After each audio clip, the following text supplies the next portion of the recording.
یاد رکھیں کہ اگر اللہ تعالیٰ سے دعا کی جائے تو اللہ خوش ہوتا ہے، اور جتنی زیادہ کی جائے اتنا زیادہ خوش ہوتا ہے۔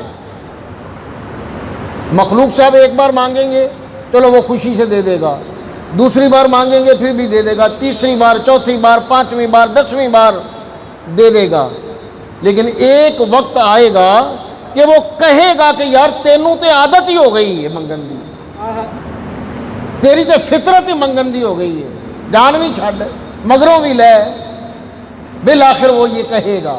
اور اللہ ذوالجلال کی ذات ایسی ہے کہ اللہ تعالیٰ کبھی اپنے بندے کے مانگنے سے اکتاتا نہیں ہے، جتنا زیادہ مانگا جائے اتنا زیادہ خوش ہوتا ہے، اور اگر نہ مانگا جائے تو ناراض ہوتا ہے، نہ مانگا جائے تو ناراض ہوتا ہے۔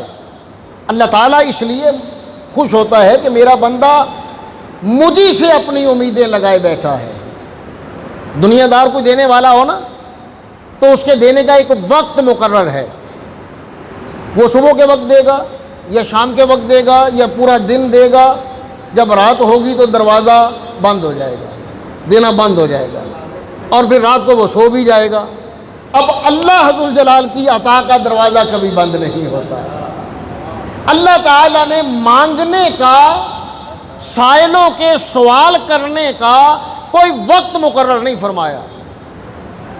لا تأخذہ سنۃ ولا نوم، اسے اونگ بھی نہیں آتی، وہ سوتا بھی نہیں ہے کہ آدھی رات کو مانگا تو کہیں نعوذ باللہ اس کے آرام میں خلل نہ پڑے، رات کے پچھلے پہر مانگا تو کہیں وہ ناراض نہ ہو گئی، یہ کو مانگنے کا وقت ہے۔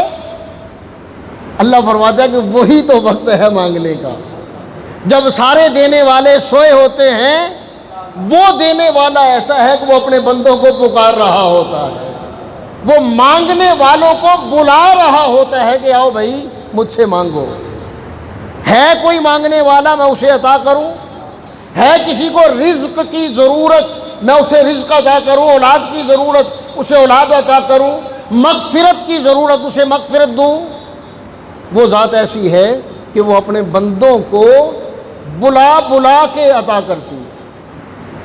ہم تو مائل بکرم ہیں، کوئی سائل ہی نہیں۔ اللہ ذوالجلال کی طرف سے اقبال فرماتے ہیں کہ ہم تو مائل بکرم ہیں، اللہ تعالیٰ تو ہر وقت کرم کرنے کے لیے تیار ہے، کوئی سائل ہی نہیں، راہ دکھلائیں کسے رہ رو منزل ہی نہیں۔